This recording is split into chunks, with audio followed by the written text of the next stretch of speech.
Ce matin, j'aimerais apporter la parole de Dieu à nos jeunes gens qui sont ici, mais aussi à toutes les familles. J'ai intitulé le message ce matin « La générosité de Dieu ». La générosité de Dieu. Souvent, dans nos milieux, les gens voient Dieu comme un père fouettard. Un Dieu qui est toujours en train de dire « attention, attention, attention ». Mais quand on ne connaît pas Dieu et quand on n'a pas rencontré, eh bien, il est difficile de savoir qui est Dieu. Amen. Alors, les enfants, j'aimerais commencer et introduire ces moments par une petite histoire. Est-ce que vous aimez les histoires? Et les adultes, ils aiment les histoires? Ah, je suis sûr que si on vous en raconte, vous prenez. Cette histoire raconte, l'histoire d'une petite fille, d'une dizaine d'années à peu près.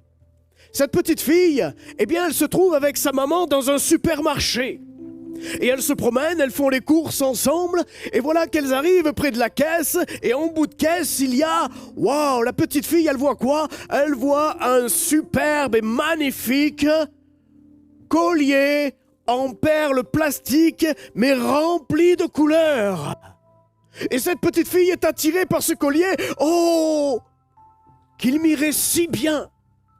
Alors elle attire l'attention de sa maman en disant « Maman, viens voir, regarde ce beau et magnifique collier, comme il brille, comme il a des couleurs magnifiques. » Et la maman se baisse et elle regarde et elle voit ce collier à 3 €. Et la petite qui dit « Oh maman, s'il te plaît, est-ce que je peux avoir ce collier ?» Alors la maman lui dit « À une seule condition, c'est qu'à la maison, écoutez bien les enfants, parce que les parents vont vous rappeler plus tard, hein. À une condition, c'est que tu te tiens bien à tes tâches. Tu travailles bien à l'école. Tu fais un effort. Et à ce moment-là, je te donnerai les 3 €. Alors, de ce pas, cette petite fille, une fois rentrée à la maison, comme jamais, elle a fait ses services. Dans la joie, en chantonnant, toute heureuse. Et elle fait les choses avec bon cœur. Elle se réjouit, sa maman voit faire les efforts. Waouh, ma fille. Et au bout d'une semaine, la maman lui dit, écoute, comme tu as répondu au contrat, je te donne tes 3 €. Alors la petite fille, très heureuse, très contente, elle dit, maman, on va faire les courses quand? Et les voilà toutes les deux, à un moment donné, elles vont faire les courses, et la première des choses, la petite, elle court vers la caisse où se trouvait ce magnifique collier. Et puis elle le voit, il est là. Alors elle le prend, elle le serre contre elle. Oh, ce beau collier magnifique, comme il va être beau sur moi. Et puis voilà qu'elle rentre à la maison, elle paye bien sûr son collier à 3 €, et elle le met autour du cou, elle se regarde. Qui est la plus belle? Et elle se trouve belle, avec ce collier en plastique, brillant de toutes les couleurs. Et puis voilà qu'un jour, son papa, parce qu'elle a un papa, cette petite fille, monte dans sa chambre. Et son papa lui dit, « Ma fille, m'aimes-tu » Bah, quelle question, papa? Mais bien sûr que je t'aime. Tu es mon papa, et je t'aime de tout mon cœur. Alors le papa lui dit, donne-moi ton collier. Mais, papa, pas mon collier. Je peux te donner une Barbie si tu veux, je peux te donner mon cheval à bascule. Mais pas mon collier, papa. Alors le papa lui répond, c'est pas grave ma fille, c'est pas grave. Et il se retire. Quelques jours plus tard, le papa revient dans la chambre de sa fille. Et il lui repose la même question. « Ma fille, m'aimes-tu » Surprise encore de cette question. Mais papa, oui, je t'aime. Je t'aime de tout mon cœur, oui, je t'aime, papa. Alors le papa lui dit, donne-moi ton collier. La petite fille dit, mais papa, non, pas ce collier. Si tu veux, je te donne des livres, si je te veux, je te donne d'autres choses, mais pas mon collier, papa. Et le papa lui dit, ma fille, c'est pas grave. Et il se retire. Et puis voilà que quelques jours plus tard, le papa décide de revenir voir sa fille dans sa chambre. Et là, surpris, il voit sa petite fille, dans sa main le collier et sur ses joues quelques larmes. Et le papa lui dit, mais qu'est-ce qui t'arrive, ma fille? Pourquoi pleures-tu? Papa, je t'aime, et alors je te donne mon collier. Et une larme commence à couler des yeux du père, parce que le père aime tellement sa fille.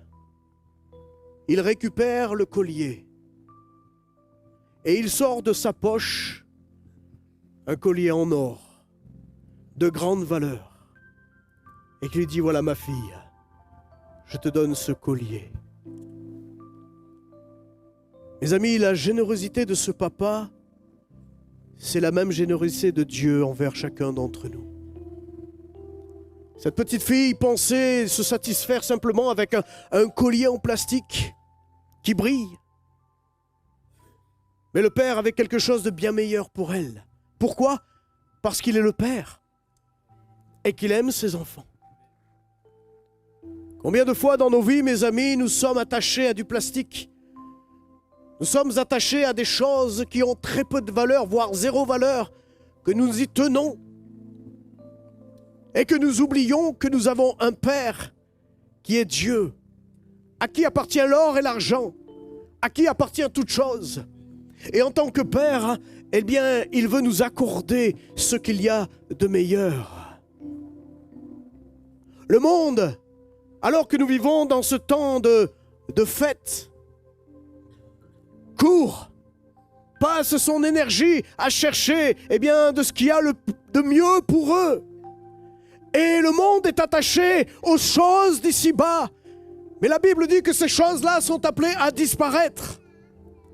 Les choses de ce monde sont appelées à disparaître. Et les gens courent dans les magasins, pas les chrétiens. Non.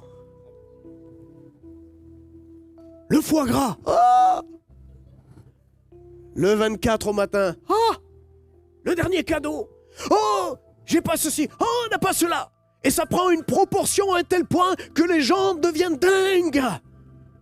Ils rentrent le 23 au matin dans les magasins, ils courent dans les magasins, ils remplissent, ils se chargent de choses qui sont éphémères, des choses qui les perdent, des choses qui leur empêchent de voir la main de Dieu, que Dieu veut agir, Dieu veut donner au monde, Dieu veut donner ce qu'il y a de meilleur. Alléluia! Mes enfants, ne restez pas attachés aux choses plastiques, parce que votre Dieu a quelque chose de bien mieux pour vous. La Bible dit que Dieu a des projets de vie et non de malheur. Dieu a préparé des projets pour chacun d'entre vous. Mais le plus grand projet nous a été prophétisé, eh bien, par Ésaïe le prophète. Un projet de Dieu avant même que le monde soit. Dieu avait quelque chose de bien meilleur pour l'humanité, parce que Dieu savait que l'homme allait tomber dans le péché. Dieu savait que l'homme allait se perdre. Dieu savait que l'homme était séparé de lui à cause de la désobéissance. Mais Dieu, dans son grand amour, il a envoyé la parole. Cette parole qui s'est fait connaître à Ésaïe le prophète. Et voici ce qu'il va recevoir, Ésaïe. Ésaïe chapitre 9 au verset 6. Il dit: car un enfant nous est né, un fils nous est donné, et la domination reposera sur son épaule. On l'appellera admirable, conseiller, Dieu puissant, Père éternel, prince de la paix. Alléluia! Il est dit plus haut, toujours dans Ésaïe 7, 14, voici, une vierge sera enceinte et enfantera un fils, et on appellera son nom Emmanuel, autrement dit, Dieu avec nous. Alléluia, mes amis. Amen. La Bible nous dit dans Actes chapitre 4, verset 12, il n'y a de salut en aucun autre, car il n'y a sous le ciel aucun autre nom qui a été donné parmi les hommes par lequel nous devions être sauvés. Mes amis, je ne sais pas qu'est-ce qui, dans votre vie, vous retenez. Mais la Bible nous dit, déchargez-vous sur lui de tous vos soucis. Et les babioles, les choses matérielles que l'on est attaché, ce sont des soucis. Dans un premier temps, ça amène de la joie quand on reçoit les cadeaux, les enfants, n'est-ce pas? Mais finalement, avec les jours qui suivent, les cadeaux deviennent mis un peu de côté. Ils prennent la poussière. Et puis on a envie d'autres cadeaux. Finalement, vous n'êtes jamais satisfait, n'est-ce pas? Sur le coup, on est content, un beau cadeau. Mais très vite, ce cadeau, eh bien, a besoin d'être remplacé par un autre cadeau. Alors, c'est pas mauvais les cadeaux en soi, et je pense que papa et maman... Mais la Bible dit que là où est ton cœur, se trouve où il y a ton trésor. En quoi avez-vous mis votre vie et en qui avez-vous mis votre vie aujourd'hui? Nulle part ailleurs, la Bible nous parle de fêter l'anniversaire de Jésus. Ce sont des contes, ce sont des rajouts.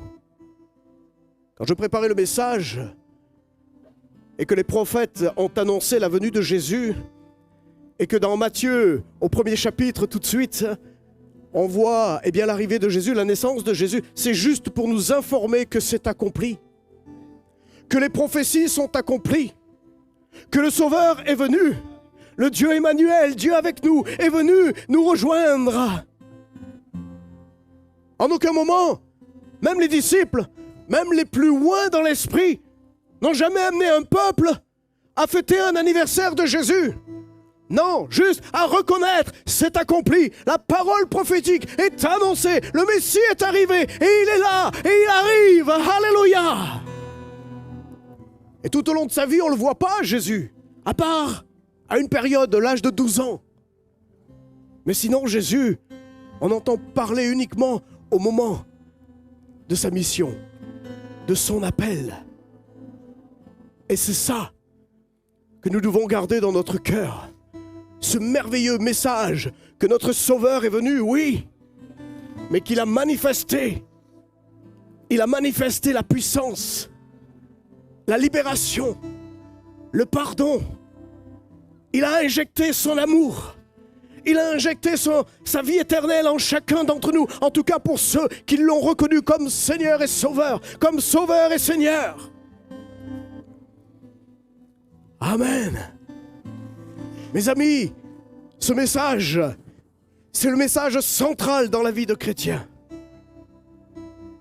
La croix. Un lieu où tout a été accompli.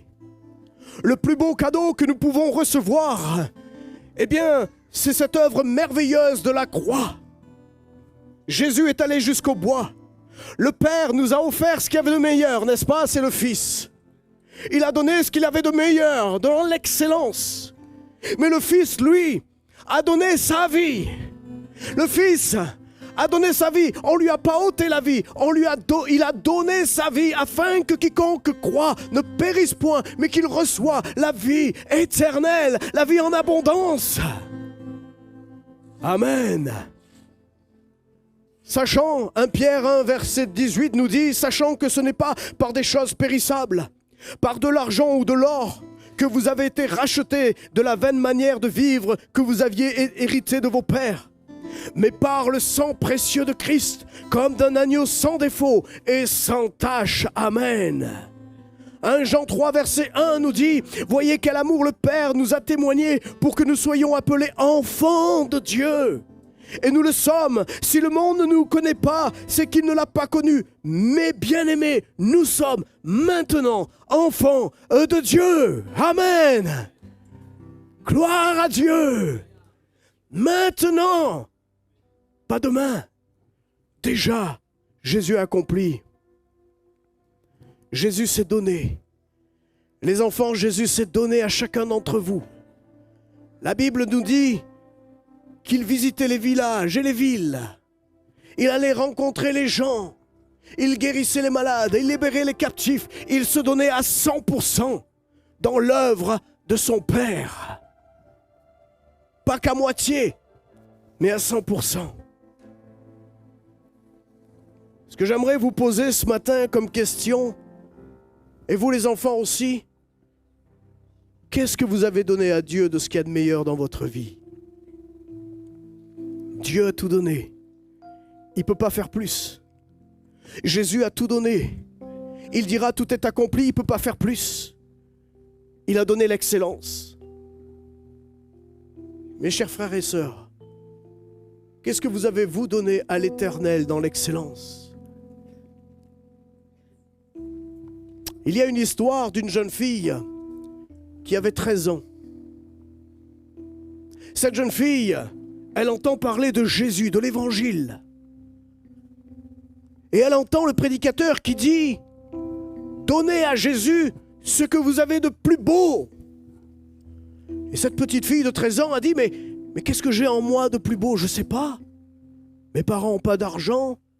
On n'a pas beaucoup de biens. Qu'est-ce que je peux donner ?» Et là, une pensée lui vient à l'esprit. Alors qu'au moment des offrandes, avant que le plateau arrive, elle a une pensée. Et voilà que le plateau arrive devant elle. Et elle dit à celui qui amène le plateau, « Est-ce que c'est possible de le mettre plus bas ?»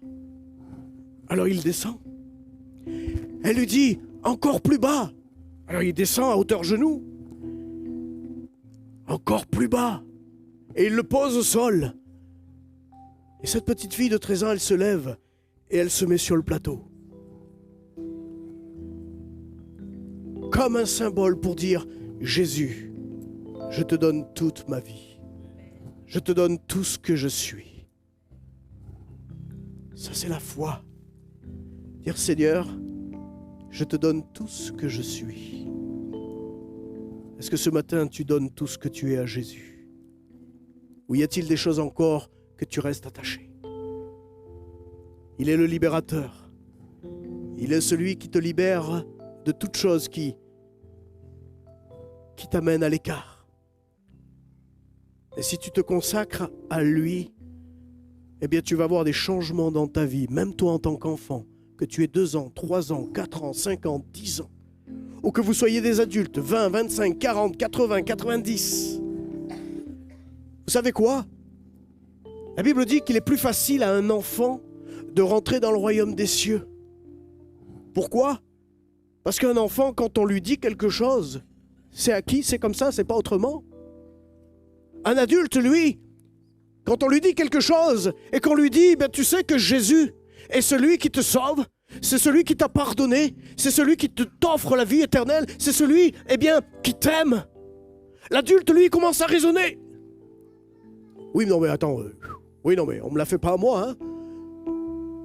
C'est pour ça que Jésus a dit, redevenez comme des petits enfants. C'est-à-dire que pour qu'un adulte soit sauvé, il faut qu'il devienne d'abord comme un enfant pour s'approcher de Dieu par la foi, simplement.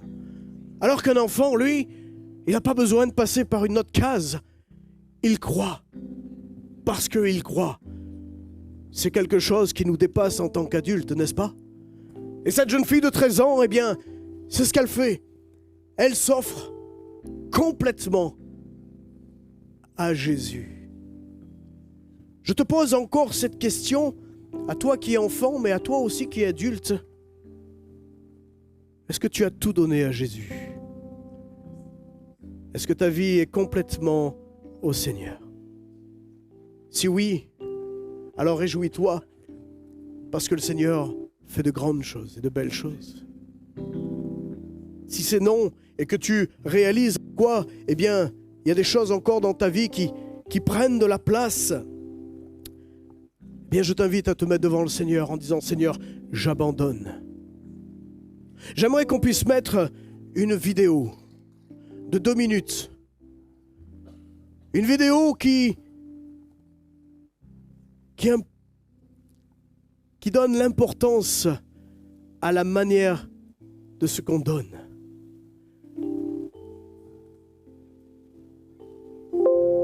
Je laisse la place à la technique.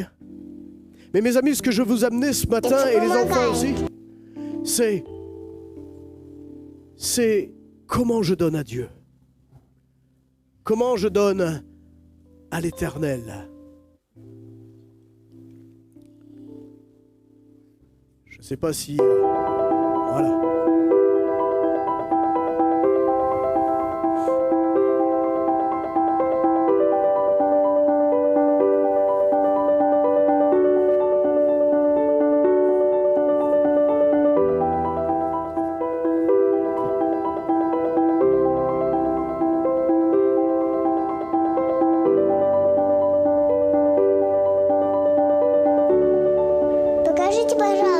Из бирюзы. Это для моей сестры. C'est pour ma sœur. Вы можете Vous красиво pourriez me faire un joli завернуть? paquet?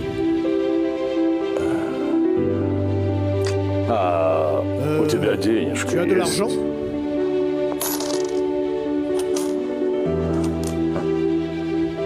Вот этого хватит. Ça suffit? Знаете, я Vous хочу savez, сделать j'ai подарок très envie de для faire своей un старшей cadeau сестры. à ma grande sœur. С тех пор, Depuis как que notre умерла maman est наша мама, morte, сестра нас c'est elle qui заботится, prend tout le temps помогает. soin de И nous et мне nous aide. так хочется J'aurais подарить tellement ей envie de что-то lui offrir красивое, quelque чтобы chose она de beau улыбнулась. pour la voir sourire. Это все, что у меня C'est tout ce есть. que j'ai.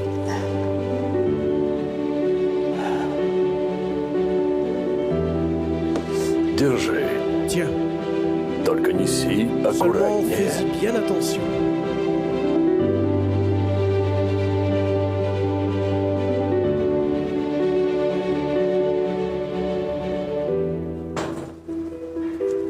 Здравствуйте.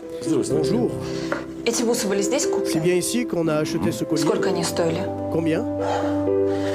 Ну, любое изделие Tout в ce qui моем sort de ma магазине boutique, это Je договор fixe un prix en между accord мной и avec mon клиентом. client. Ну, у моей сестры было только несколько Et ma монет. sœur n'avait que quelques Это же бусы из pièces. Et ça, настоящей бирюзы. c'est un collier qui fait de Это нам не по vrai. карману. Она Ce n'est pas заплатила самую payer высокую le prix цену, plus fort. больше, чем мог Bien plus заплатить que любой n'importe взрослый. quel adulte aurait pu payer. Она отдала Elle a все, donné что tout ce имела. qu'elle avait.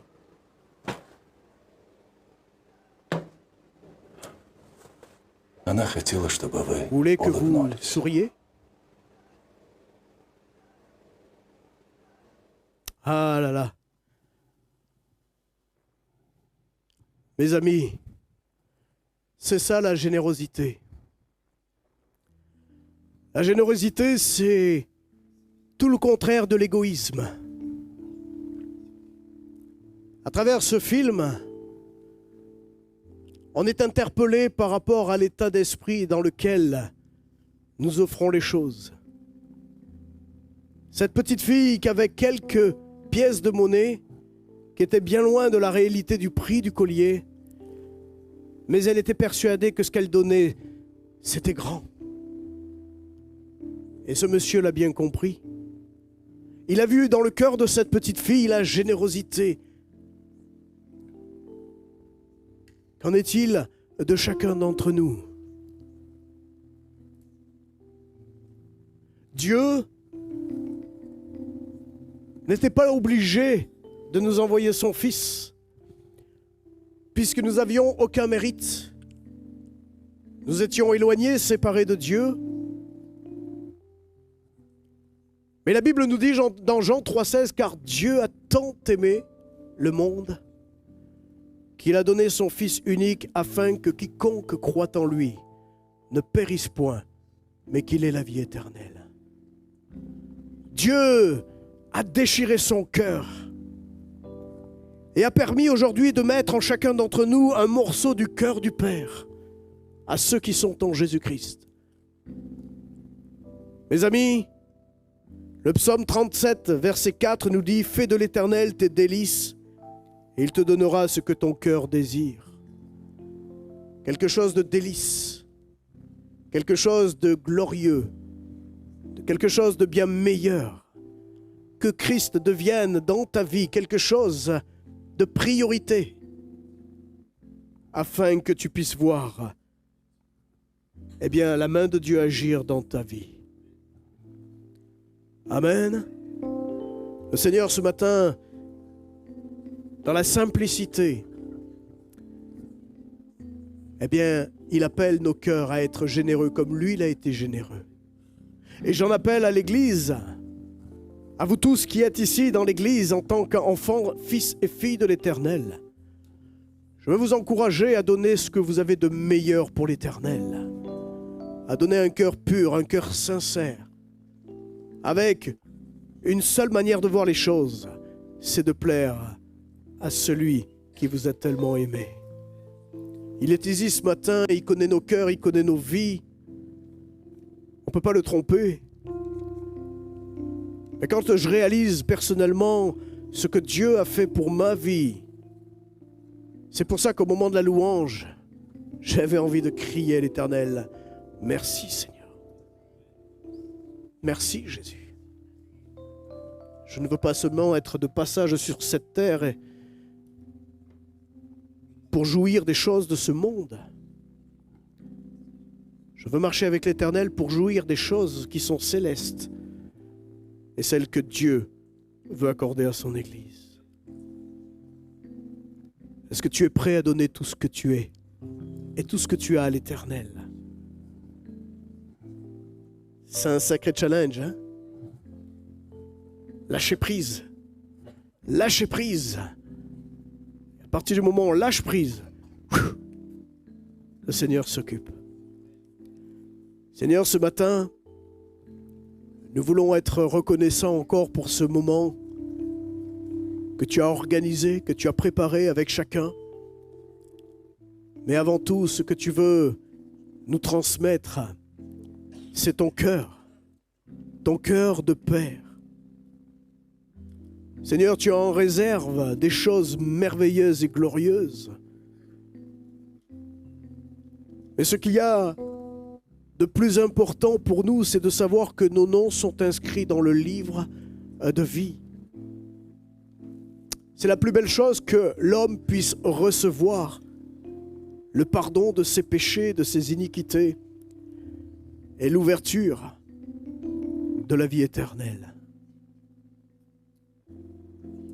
Seigneur, aide-nous à être généreux comme tu l'as été. Aide-moi, Seigneur, à marcher comme toi. Aide-nous à voir le royaume des cieux généreux. Sachant que nous faisons partie du royaume des cieux, eh bien nous voulons être à l'identique.